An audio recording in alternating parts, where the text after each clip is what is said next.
नमस्कार साथियों, मैं डॉक्टर राजदेव सर आप सभी का एकलव्य एग्रीकल्चर अकेडमी के ऑफिशियल चैनल पर स्वागत करता हूं।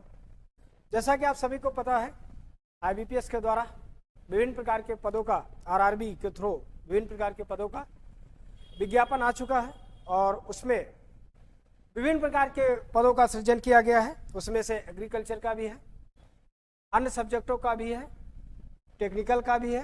तो उनमें से हर एक को देखना है, लेकिन चूंकि ये ऑल इंडिया स्तर का एग्जाम्स होता है, भारत के सभी परीक्षार्थी इसमें सम्मिलित होने के लिए एलिजिबल होते हैं। जो भी संबंधित विषय से ग्रेजुएट होंगे वो अपने उस सब्जेक्ट के साथ इस परीक्षा में आने के लिए डिजर्व करेंगे।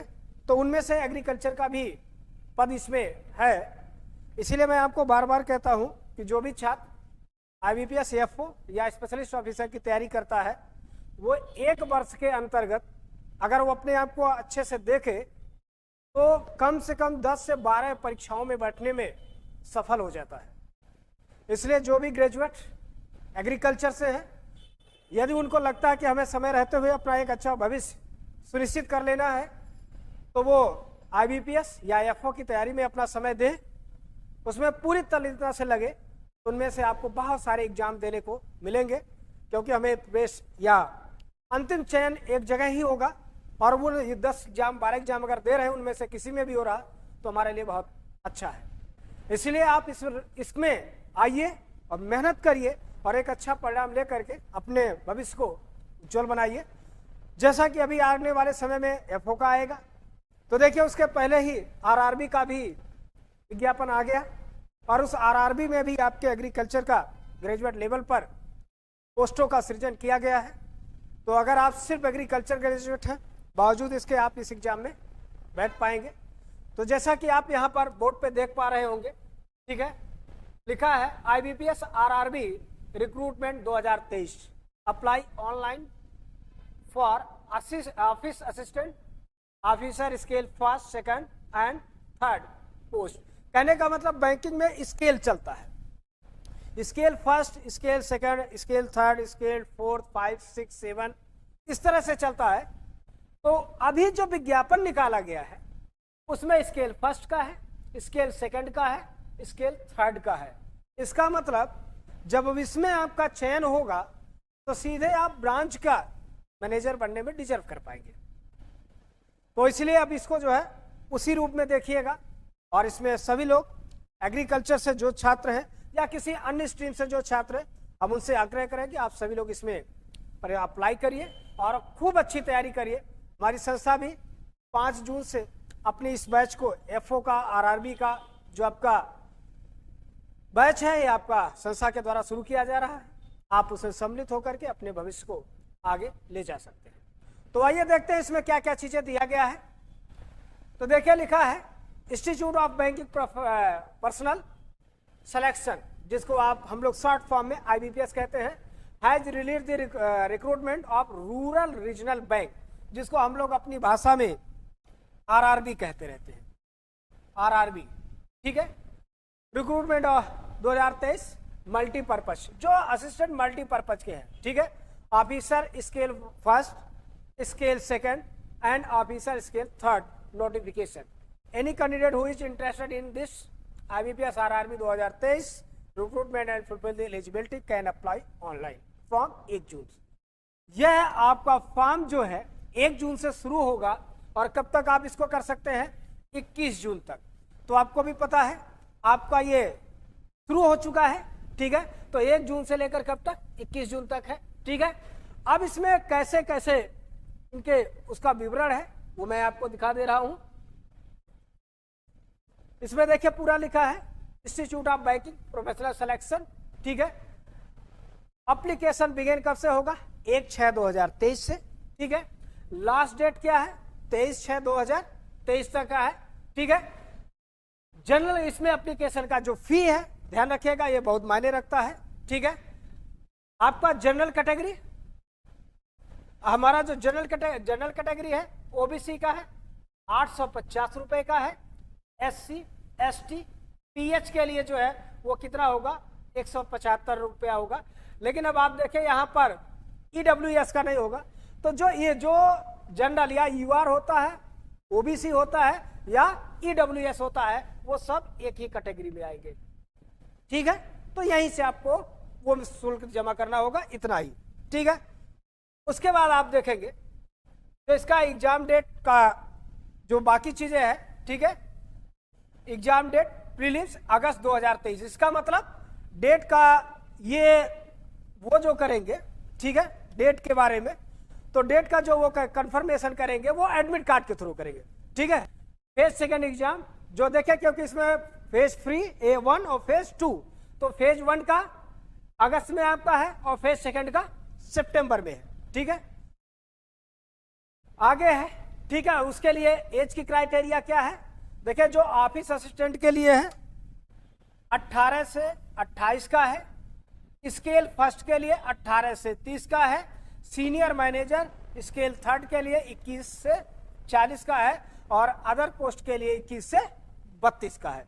तो एज फैक्टर अपना ध्यान रखिएगा और एज आपका जो काउंट किया जाएगा वो ध्यान रखिएगा 1/6/2023 से। ठीक है, मतलब 1 जून से इसमें एज को क्या किया जाएगा, काउंट किया जाएगा। तो आप इसके आधार पर अपने एज को क्या करेंगे, काउंट करके देख लेंगे आप उसके मध्य में है या नहीं है। ठीक है, पोस्टों की बात की जाए तो हर एक में पोस्टों का अलग अलग वो है। देखिए ऑफिस असिस्टेंट का 5538 पोस्ट है। अब इसके लिए जो डिग्री है या एलिजिबिलिटी क्या है, bachelor degree in any stream in any recognised university in India, मतलब भारत के किसी भी यूजीसी से जो मान्यता प्राप्त विश्वविद्यालय है उससे आपका बैचलर्स डिग्री होना चाहिए। यहाँ पर मैं विश्वविद्यालय का नाम ले रहा हूँ, इसका मतलब ये नहीं कॉलेज का नहीं, क्योंकि कोई भी कॉलेज होता तो आपका किसी विश्वविद्यालय से ही एफिलिएट होता है। कहने का तात्पर्य ये होगा। ठीक है, इसका मतलब आप लोग भी जो बच्चे एग्रीकल्चर के होंगे वो इन पोस्ट में भी क्या करेंगे, डिजर्व करेंगे। आप लोग यहाँ पर भी अप्लाई कर सकते हैं। ठीक है, उसके बाद आप देखिए लिखा है ऑफिसर स्केल फर्स्ट, जिसमें 2485 पोस्ट है। Bachelor's degree in any stream in any recognised university, इसका मतलब भैया जो बीएससी एजी वाले हैं वो यहाँ पर भी है। ठीक है, और यहाँ पर भी है। मैं आपको ये बताना चाह रहा हूं, जो आप अपने आप को श्रिंक करके दुनिया रखते हैं कि बस कहां पर एग्रीकल्चर है जहां पे आप डाल सकते हैं, आप यहां पर भी डालेंगे, आप यहां पर भी डालेंगे, जहां पर आपके लिए विशेष रूप से है वहां पर भी आप डालेंगे। इसका मतलब इन दोनों पोस्टों में आप यू आर डिजर्व। ठीक है, आगे देखिए क्या है, आगे है officer scale second general banking officer. इसका मतलब यहां पर लिखा है bachelor degree in any stream with at least minimum 50% marks and 2 years experience. इसका मतलब यहां पर भी अगर आप डाल रहे हैं तो बस एक चीज है क्या, 2 years एक्सपीरियंस। यहां पर थोड़ी सी दिक्कत होती है, जो एक्सपीरियंस की बात होती है वो कौन सा एक्सपीरियंस। ठीक है, अब वो एक्सपीरियंस तो नहीं है कि अब अगर आप किसी गवर्नमेंट एम्प्लॉई ही है तो फिर आप यहां क्यों आएंगे। ठीक है, इसका मतलब है एक्सपीरियंस के रूप में वो किसी भी आप मान्यता प्राप्त किसी इंस्टीट्यूट में किए हैं, कोई प्राइवेट बैंकिंग है, कोई एनजीओ है, कोई अन्य भारत सरकार के अंदर रजिस्टर्ड कोई कंपनी के रूप में होगी, किसी फर्म के रूप में होगी, किसी एनजीओ के रूप में होगी। अगर वहां से भी आपने कोई कार्य किया है तो आपको वो भी इसमें इंक्लूड की जाएगी। ठीक है, यहां पर अपने दिमाग से यह तात्पर्य ना लगाइएगा कि कोई गवर्नमेंट एम्प्लॉय ही इसके लिए डिजर्व करेगा। ठीक है, किसी अच्छे इंसेक्टिसाइड पेस्टिसाइड होगी, कोई उपकरण बनाने वाली होगी, ठीक है, अन्य कोई सर्विस प्रोवाइडिंग जो एजेंसीज होगी, वहां से अगर आपने कोई एक्सपीरियंस धारण किया है तो आप यहां पर उसको दिखा सकते हैं। ठीक है, उसके बाद लिखा है officer scale second information technology. अब इंफॉर्मेशन टेक्नोलॉजी में तो भाई नो डाउट अगर यहां पर इंफॉर्मेशन टेक्नोलॉजी है तो इसका मतलब अब आपको देखिए electronics communication computer science information technology, इसका मतलब यहां पर कोई स्पेशल डिग्री की आवश्यकता है। ठीक है, उसके बाद देखिए लिखा है officer scale second chartered accountant. Chartered account है ही है तो नो डाउट चार्टर्ड अकाउंटेंट का जो है अब आपको यहां पर डिग्री होना चाहिए, तो यहां पर इसका मतलब स्पेशली चार्टर्ड अकाउंटेंट के लिए है। उसके बाद है ऑफिसर स्केल लॉ ऑफिसर। अब लॉ ऑफिसर के लिए इसका मतलब एलएलबी होना आवश्यक है। ट्रेजरी ऑफिसर, ट्रेजरी का मतलब अब सीए होगा। देखिए यहां पर वो चीजें लिखा है, फाइनेंस से कोई डिग्री है तो भी आपका होगा। मार्केटिंग ऑफिसर स्केल सेकंड का 3 पोस्ट है। मास्टर ऑफ बिजनेस, अगर आप एमबीए किए हैं तो आप इसमें आ सकते हैं। उसके पास है agriculture officer scale second. Total seats India level पर कितनी? 60 है।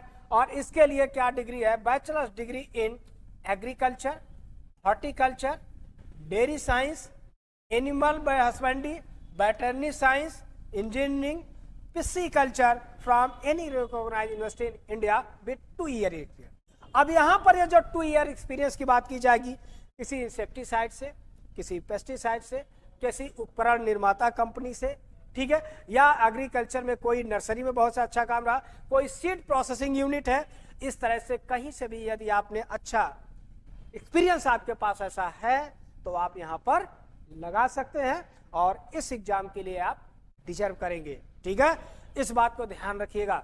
और अगर इतनी क्राइटेरिया आप फुलफिल कर रहे हैं तो आप यहां पर आइए और इस फॉर्म को अप्लाई करिए और अपना भविष्य उज्जवल बनाइए। ठीक है, हमारी संस्था एकलव्य एग्रीकल्चर एकेडमी के द्वारा इन पदों के लिए 5 जून से हमारा बैच शुरू होगा, हमारा एफओ का भी बैच, क्योंकि सिलेबस में अगर आप देखेंगे तो कुछ भी आपको परिवर्तन नहीं दिखाई देगा। ठीक है, वही आपको मिलेगा। तो जो बच्चे हमारे एफओ की तैयारी करेंगे वो आप सभी से रिक्वेस्ट है कि आप सभी लोग इसमें अप्लाई करिएगा और आपके लिए सिलेबस को लेकर के संस्था हमारी पूरा काम करेगी। तो 5 जून से आप हमसे इस संबंध में मिल सकते हैं, हमारी संस्था इसको लेकर कार्य शुरू कर देगी। ठीक है, बाकी के लिए हम पीडीएफ अपने टेलीग्राम चैनल पर अपलोड करा दे रहे हैं। आप वहां से पूरी इसकी पूरी डिटेल जानकारी आपको मिल जाएगी, क्योंकि ये पूरा पीडीएफ है। ठीक है, और पीडीएफ काफी लंबा चौड़ा है, तो वो आपको हमारे टेलीग्राम एकलव्य एग्रीकल्चर एकेडमी के टेलीग्राम चैनल पर आपको मिल जाएगा, वहां से लेकर के डिटेल जानकारी ले सकते हैं। ठीक है, बाकी अगर आपको अन्य जानकारी चाहिए तो हमारा जो संस्था का नंबर है आप वहां पर हमसे जानकारी प्राप्त कर सकते हैं। संस्था का नंबर है 94 15 25 25 72 पर। यह संस्था का व्हाट्सएप नंबर भी है। आप कोई भी जानकारी व्हाट्सएप के माध्यम से, कॉल के माध्यम से आप प्राप्त कर सकते हैं और ये सारी जानकारी आपको मिल जाएगी। तो अगली जानकारी के लिए हम आएंगे तब अगले एपिसोड में। तब तक आप जहाँ भी रहें हंसते रहें, मुस्कुराते रहें और अपने भविष्य को उज्जवल बनाने के लिए अपने लिए तत्पर रहें। धन्यवाद।